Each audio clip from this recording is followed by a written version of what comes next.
Next time you pick up your toothbrush, here's something you probably never thought about.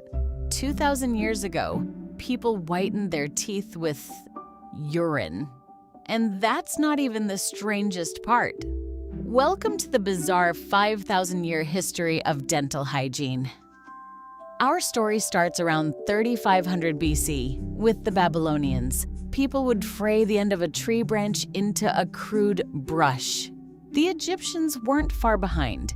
Chew sticks found in tombs show that even pharaohs used this method, and this idea didn't disappear. The miswak stick, still used across the Middle East today, is basically a 5,000-year-old tradition still going strong. The Greeks took things a step further.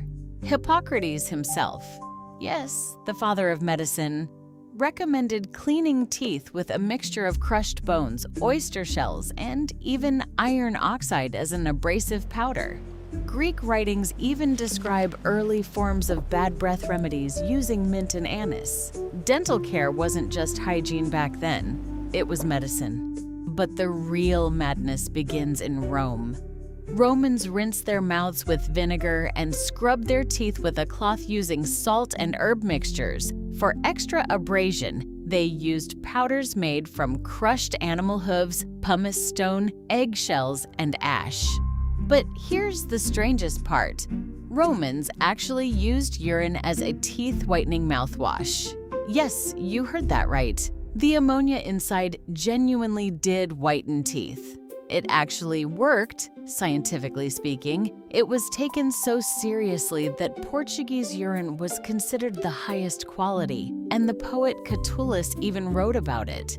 This practice was so widespread, and it wasn't just about hygiene. White teeth were a status symbol in Rome. The wealthier you were, the whiter your smile was expected to be, since it signaled you could afford these expensive treatments.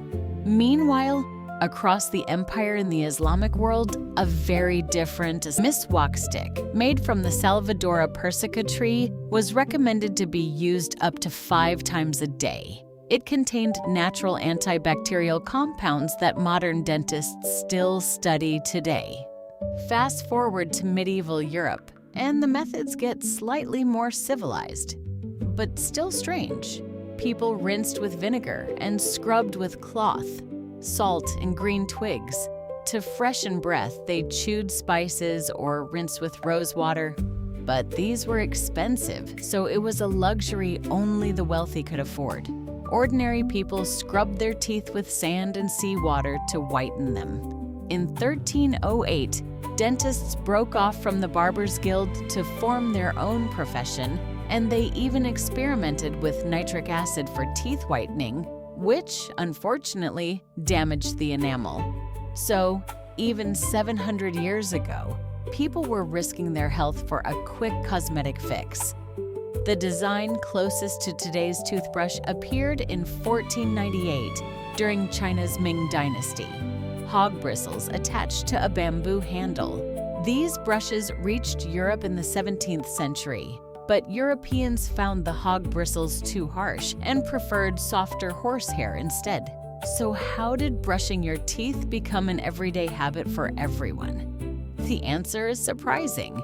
World War II, soldiers were required to brush twice a day, and after the war, the habit carried over into civilian life. In the 1950s, soft nylon bristles were invented, giving us the toothbrush we know today. There's one more twist to this story. Early toothpaste wasn't minty at all. Until the 1900s, most toothpaste had no flavor standard whatsoever. Some even tasted like soap.